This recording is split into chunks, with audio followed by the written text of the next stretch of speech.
On a warm, quiet evening, Maya Johnson walked into her home, hoping for a moment of peace. She had just returned from therapy, determined to patch up the pieces of a marriage she feared were beyond repair. But when she stepped inside, everything she had hoped for shattered. The air was thick with tension, a silence that seemed too heavy. As she walked toward the bedroom, something felt off. Her heart pounded in her chest, unaware of the storm that awaited her. There, in the bed she had shared with her husband for years, was a sight she could never unsee. Her world, her entire existence, collapsed in an instant. Betrayed by the one person she trusted the most, Maya was consumed by a fury that no words could contain. What happened next would change her forever. A single moment, a single act, would ignite a tragedy that no one saw coming. Maya Johnson had always been a woman of strength forged in the heat of battle. She had served her country with unwavering dedication, earning accolades and the respect of her peers. But nothing could prepare her for the war that raged within her own home. When she returned from her latest deployment, the world felt alien. The faces of her friends and family seemed distant, and even her own reflection felt foreign. The trauma of combat, the sleepless nights haunted by memories of her past, weighed heavily on her every step. Maya had sought therapy, trying desperately to piece herself back together. But no matter how hard she tried, there was one constant reminder that her life, her world, was slipping further from her grasp. David, her husband, had always been her anchor, or at least that's what she thought. But now, there was a void between them, a chasm growing wider with every passing day. He was distant, distracted, and aloof. Long hours at work, late-night phone calls that he claimed were nothing, and a silence that had crept into their conversations. What had happened to the man she once knew?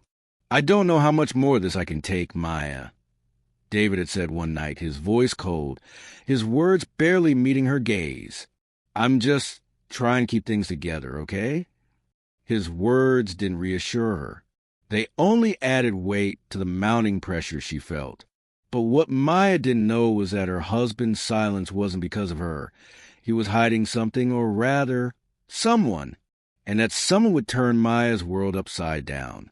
Rachel Cooper was her name, a co-worker of David's, married just like him. But that didn't stop them from seeking solace in each other. For months, they met in secret, their relationship growing deeper and more entangled with each passing day.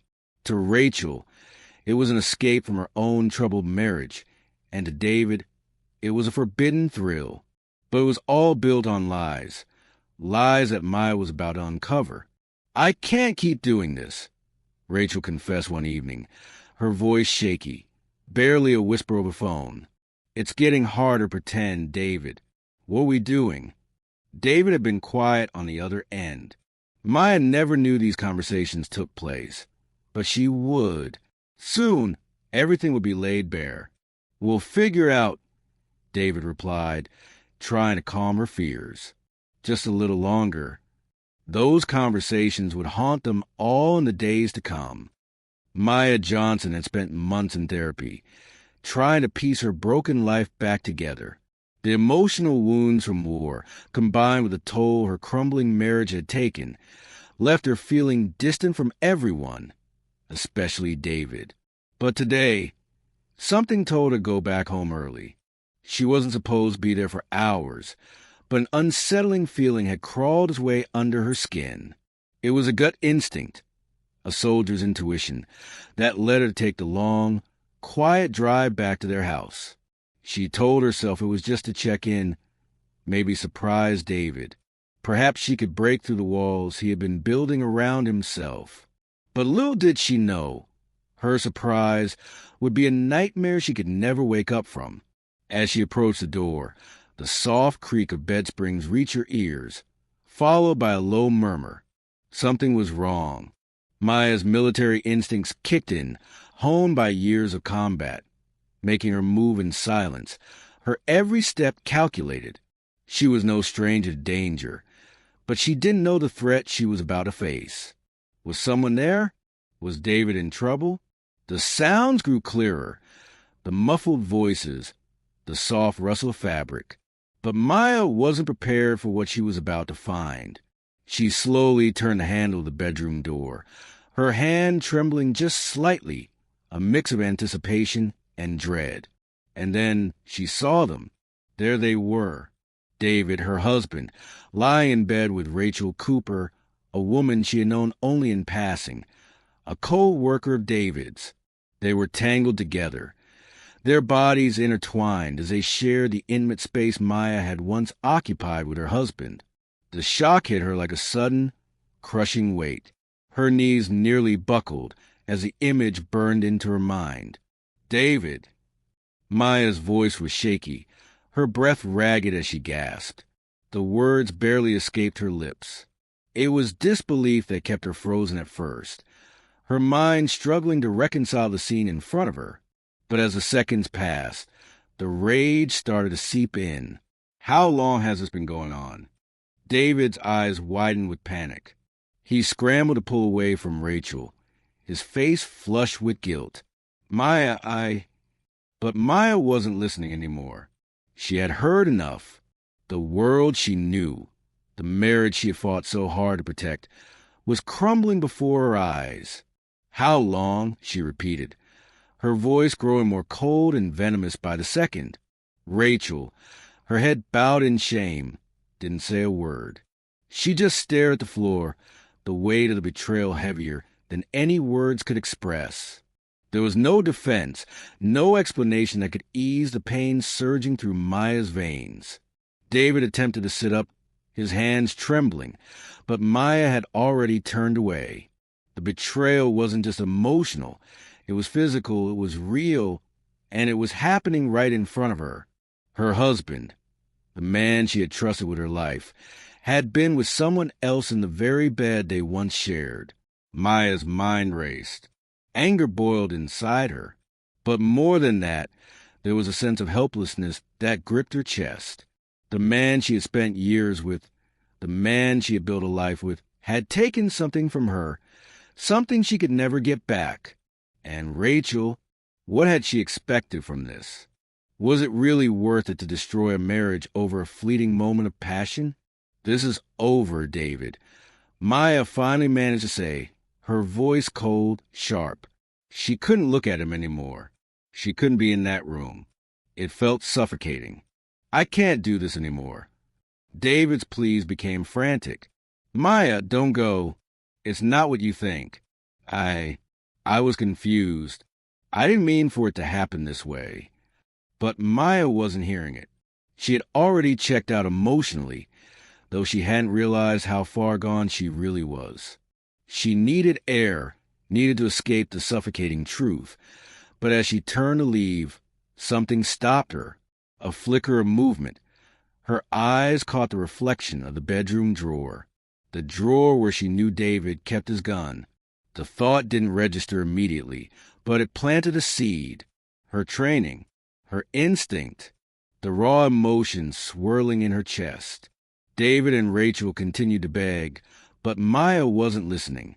The anger, the heartbreak, and the betrayal had built up into something darker, something far more dangerous. She walked slowly, almost methodically, to the drawer. David's voice rose behind her, his words desperate. Maya, please don't do this. Please. But it was too late. The gun felt like a part of her, as if it had always been there. She knew it well, had held it before, had trained with it, and had used it in the heat of battle. This time, there was no battle, no fight for survival, only the need to erase the pain. Maya turned around, her face a mask of fury, a mask of cold calculation. You both betrayed me, she said, her voice quiet, yet carrying a weight that seemed to fill the room. And then, without hesitation, she fired. The shots rang out, filling the room with a deafening sound. David and Rachel collapsed, their bodies slumping to bed, their final breaths lost in the chaos of Maya's grief-fueled rage. In the aftermath, Maya stood still. The silence that followed felt unnatural, haunting. What had she done? Her hands shook, but there was no turning back. There was no coming back from this. And that was when her military training kicked in. Maya didn't panic. She didn't scream. Instead, she moved with calculated precision, wiping down the surfaces, erasing every trace of the crime. The blood, the fingerprints, all had to go. She wrapped their bodies in bedsheets and loaded them into her car, a cold detachment settling over her as she drove into the night. The weight of her actions heavy in the air. The bodies were buried in a remote area, hidden away from the world. Maya's heart pounded, but the numbness inside her prevented her from feeling anything more than the weight of her choices. When she returned home, she showered, disposed of her clothes, and picked up the phone. "David's gone," she said, her voice eerily calm. "He left. After an argument. He just left." But the police would soon discover that things weren't as simple as Maya had hoped. What do you think? Was Maya's PTSD truly the driving force behind her actions, or was it something deeper, something more unforgivable? Was the rage she felt the final blow to a marriage already crumbling, or did her military training give her the cold precision to make a decision no one could have predicted? Stay tuned, because the investigation is about to uncover more than just a tragic crime. The police arrived at the scene shortly after Maya's calm, almost rehearsed phone call. But they weren't expecting what they would find. The house, eerily quiet now, seemed almost untouched by the violence that had just unfolded. No signs of struggle, no broken furniture, no screams or cries for help. Everything was too neat, too controlled, and yet the silence spoke volumes. Maya had returned to the home where everything had unraveled, and now she was the center of a storm that was beginning to form. But at the time, no one knew what had really happened. The only thing the officers saw was a woman who seemed too composed for someone whose world had just been shattered. "Maya, you said your husband left. You didn't hear anything strange after that?" one of the detectives asked, his eyes narrowing slightly. Maya stood in front of them, her expression calm, almost too calm for someone who had just lost her husband. "No," Maya replied softly, her voice steady. "He was upset. He left after we argued." Her eyes betrayed nothing. No anger, no grief, just a cold, emotionless clarity of someone who had already moved on. It was an odd feeling. The detectives couldn't shake the feeling that something was off. Maya was acting too much like someone who had prepared for this moment, like she was too in control of a situation she should have been devastated by. But at the time, they had nothing concrete. They had to follow protocol. And so they started their investigation. What followed was a slow, meticulous gathering of pieces. They scoured the house, looking for any shred of evidence that could explain what had happened. At first, there seemed to be little to find. No broken glass. No signs of a violent struggle. But then, in the bedroom, a tiny detail caught their attention. There were faint blood traces on the floor, traces that Maya had missed in her cleanup. And as they examined the area further, something else became clear. A faint smell of gunpowder lingered in the air, despite the thorough cleaning. This wasn't just a domestic dispute that ended with David leaving. This was something much darker. The detectives could only speculate. How could a woman who was so controlled, so calm, be involved in such a violent crime? Was it the betrayal that broke her, or was there something more? Could the PTSD from her service, the years of trauma she had endured, have triggered such an unthinkable response? The questions piled up, and with each passing moment, the answers became more elusive. The breakthrough came when the forensic team confirmed the gun used in the killings.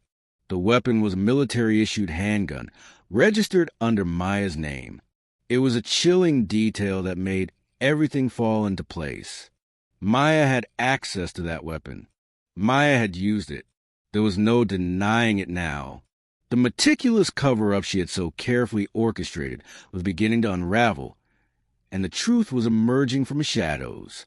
The detectives were now certain. Maya had been the one to kill David and Rachel. The carefully constructed story of an argument gone wrong, the cold, calculated alibi, and the seamless cleanup, they all pointed to one horrifying conclusion. Maya was not the victim of a cruel betrayal. She was the architect of the murders. Detective Harris sat back in his chair, staring at the evidence laid out in front of him. He knew they had to confront Maya now. There was no more room for doubt. It was the day of the arrest, and Maya sat in her living room, still unaware of the detective's breakthrough. She had gone over the story in her head 1,000 times, convinced that she had covered her tracks. But something in the air had changed. She couldn't quite put her finger on it, but the detectives were getting closer.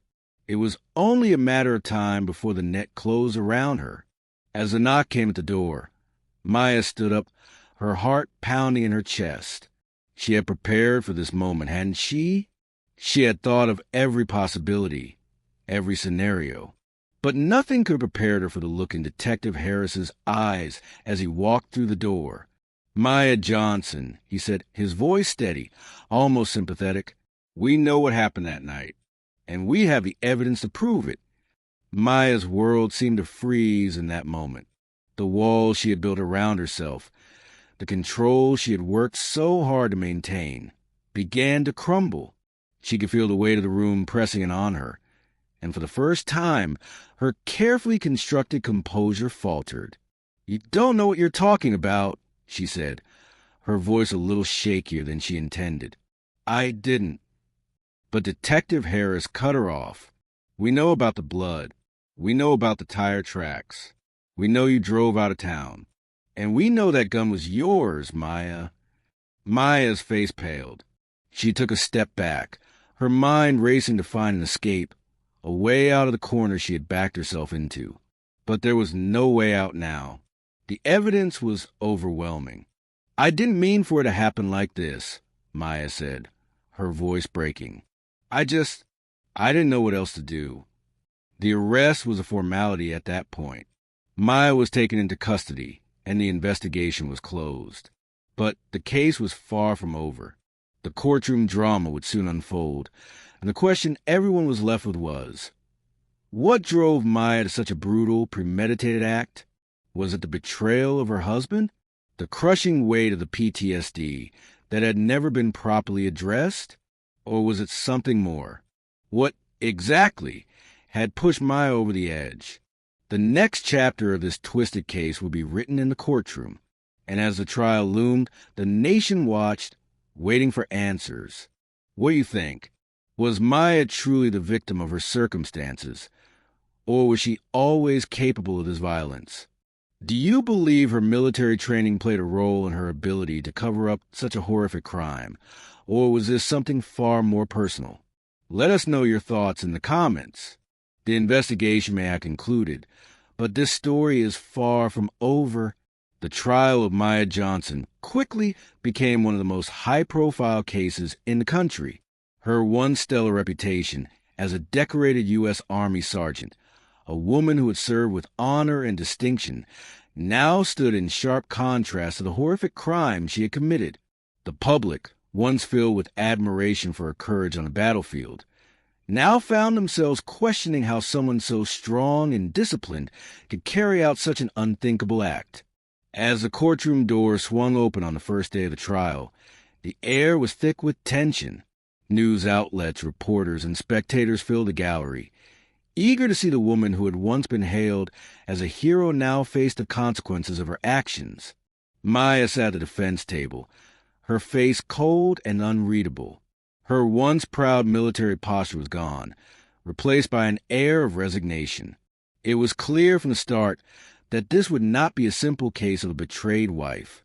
This was a woman who had been driven to the edge by forces much larger than herself, or so her defense attorneys claimed. Maya Johnson was not just the wife of a man who betrayed her, her lead defense attorney began addressing the jury. She was a victim of her circumstances, a victim of the trauma, the scars, and the emotional toll that war had left on her. PTSD isn't just a condition, it's a silent killer. And for Maya, it killed her ability to think clearly the night she murdered her husband and his lover. The defense painted Maya as someone who had been pushed too far, someone who had been exposed to the horrors of war, only to return home and find her marriage crumbling under the weight of emotion, neglect, and betrayal. They argued that the PTSD she suffered from her time in combat had left her mentally unstable, and that her actions were a result of a temporary insanity. They described how the flashbacks, the haunting memories, the sleepless nights had slowly eroded Maya's mind, leading her to commit the crime without truly understanding what she was doing. Imagine, if you will, the defense attorney continued, a soldier who has faced death every day of her life, a woman who has fought for her country, only to return home to a husband who abandons her emotionally. What kind of toll does that take on a person? A toll that Maya was unable to overcome, leading to a tragic and irreversible breakdown. But the prosecution wasn't about to let Maya off so easily. They had a different story to tell, one of premeditation, of a woman who knew exactly what she was doing. Yes, Maya Johnson served her country. The prosecutor began, addressing the jury with a cold, steady gaze. But that doesn't absolve her of the brutal murder she committed. Maya didn't snap.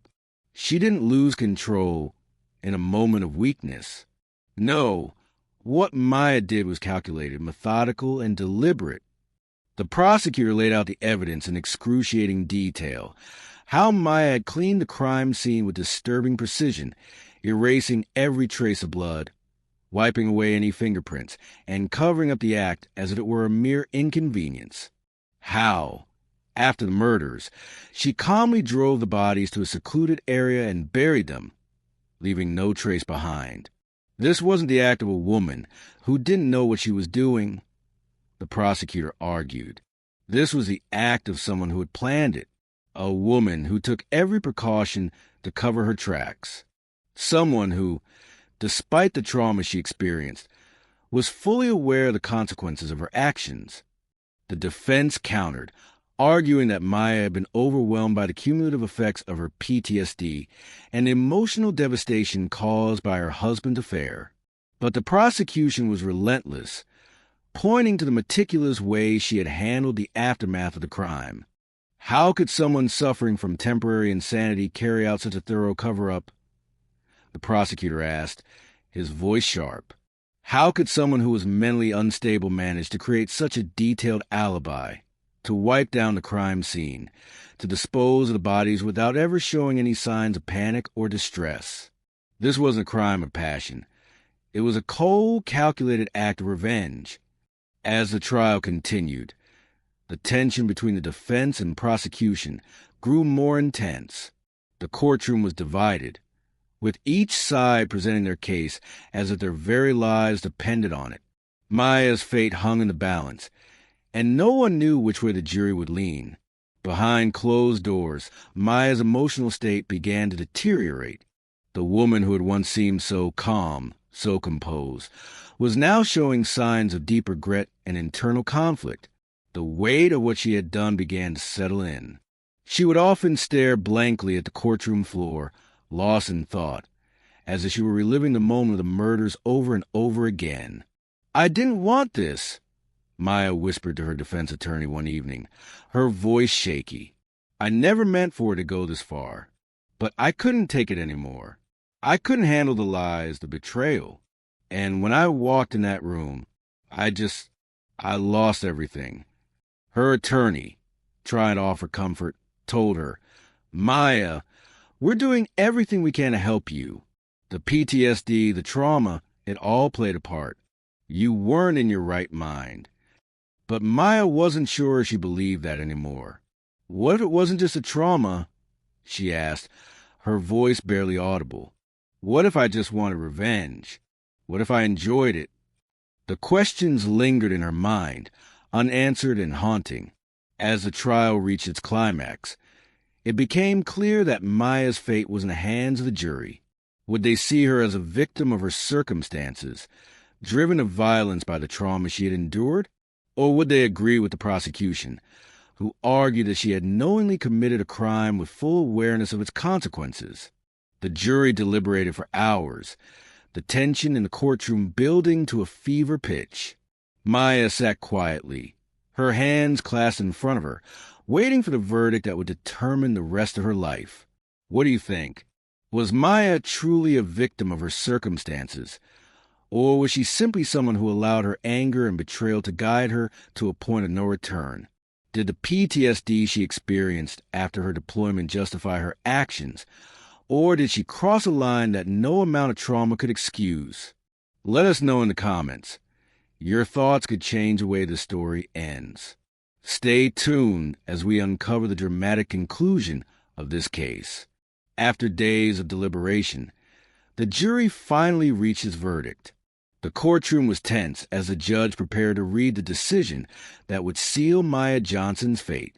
All eyes were on her as she sat at the defense table, her once proud military posture slumped, her gaze fixed on the floor. The weight of what was about to happen hung in the air like a thick fog. The judge cleared his throat before speaking. We, the jury, find the defendant Maya Johnson guilty of voluntary manslaughter. The words seemed to echo in the room, reverberating through Maya's mind. Voluntary manslaughter. It was a conviction that acknowledged the tragedy of her actions, her deep emotional wounds, the trauma that had haunted her for years. But it also made it clear that there would be consequences for what she had done. Maya Johnson, the judge continued, you are hereby sentenced to 15 years in a psychiatric facility where you receive the necessary treatment while serving your sentence. The gavel fell, and the courtroom fell silent. Maya's shoulders slumped further as the reality of her situation set in. Her future, once filled with promises of honor and respect, now lay in the hands of a psychiatric facility where she would attempt to reconcile the woman she was with the woman she had become. Her legal team had fought hard for a sentence that would allow her to receive the mental health treatment she desperately needed. PTSD had been a central argument in her defense, but the jury had not been swayed enough to find her legally insane. She would serve time, 15 years, and the long road ahead would be one of both punishment and healing. The aftermath of the trial was swift and unforgiving. Maya's case became a national conversation. Headlines screamed about the decorated soldier who had been driven to murder by the unbearable weight of her trauma.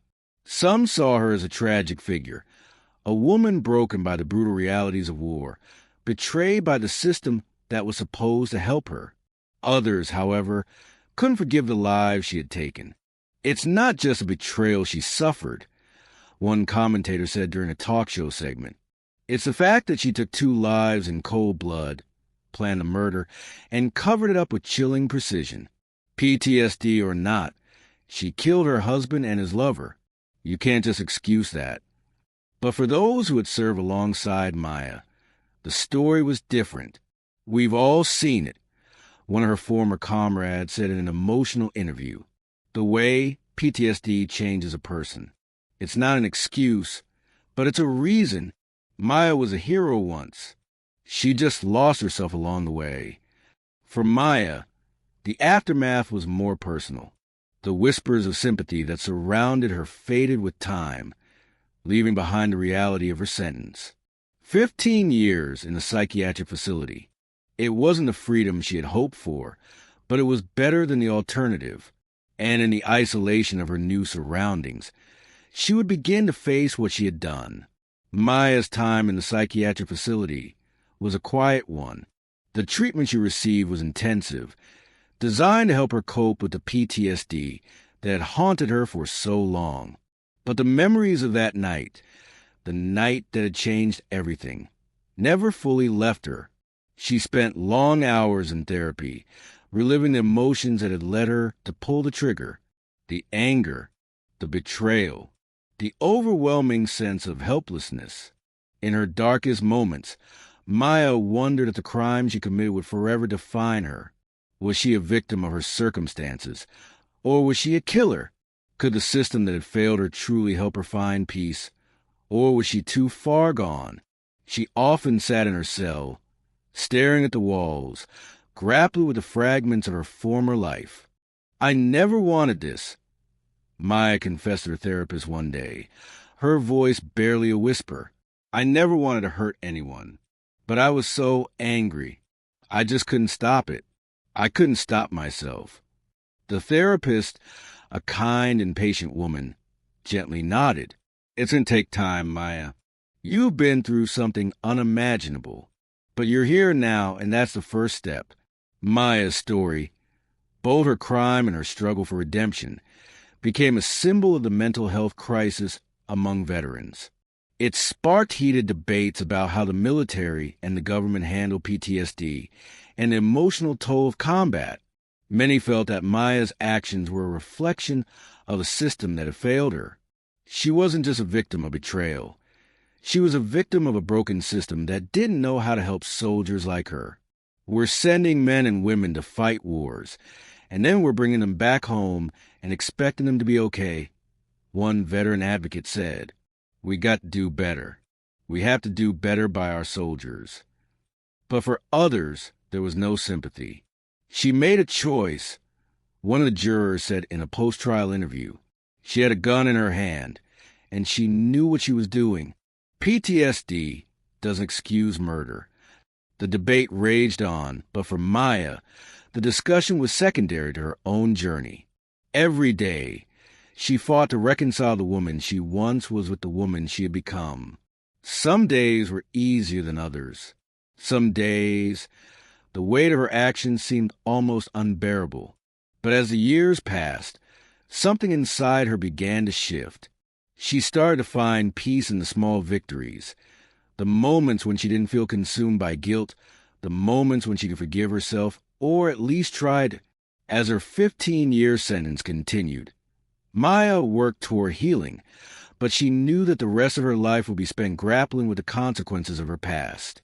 Her story of love, betrayal, and the unrelenting grip of trauma had left a permanent mark on the world. And while Maya may never fully understand why she crossed a line that night, she had come to accept that her journey of healing and the search for forgiveness would be the rest of her life. What do you think? Was Maya a victim of the system, or did she take full responsibility for her actions? Could her story serve as a wake-up call for the treatment of PTSD, or did the consequences of her actions outweigh the trauma she suffered? Let us know your thoughts in the comments. As Maya faces her future, we are left to reflect on the complexities of trauma, mental illness, and accountability. Can we truly heal from the wounds of the past, or are some scars too deep to ever fully erase? As the final chapter of Maya Johnson's tragic story comes to a close, we are left with lingering questions and unsettling truths. Her case, once a spotlight on the horrors of PTSD, has since become a symbol of the complexities of trauma, accountability, and the deep consequences of betrayal. But for Maya, the journey is far from over. As she battles her inner demons in a psychiatric facility, the weight of her past continues to shape her future. The road to healing will be long, and no amount of time in a psychiatric facility will erase the lives lost in her desperate moment of rage. Is PTSD truly the driving force behind such an act, or is there something more insidious at play? Can we ever fully understand the depth of someone's pain, or does every tragedy leave behind a question we may never fully answer? "I didn't want to hurt anyone," Maya had whispered in her moments of reflection. But sometimes the darkness takes over. We are left with a chilling reminder that the line between victim and perpetrator isn't always clear. Trauma can twist a person's reality in ways unimaginable to those who have never felt its full grip. Now, we want to hear from you. What do you think? Was Maya's PTSD the sole cause of her actions? Or do you think there was something deeper, darker at play? Could the betrayal she suffered have triggered something far more sinister? Or was it a combination of both? Do you think the system failed Maya, or did she simply lose control of herself? Share your thoughts with us in the comment below. And if you found this case as chilling as we did, don't forget to hit that like button and subscribe for more deep dives into the human psyche. We'll be back soon with another shocking case that will leave you questioning everything you thought you knew about the mind and the motives behind some of the most disturbing crimes. Stay tuned, and until next time, keep searching for the truth.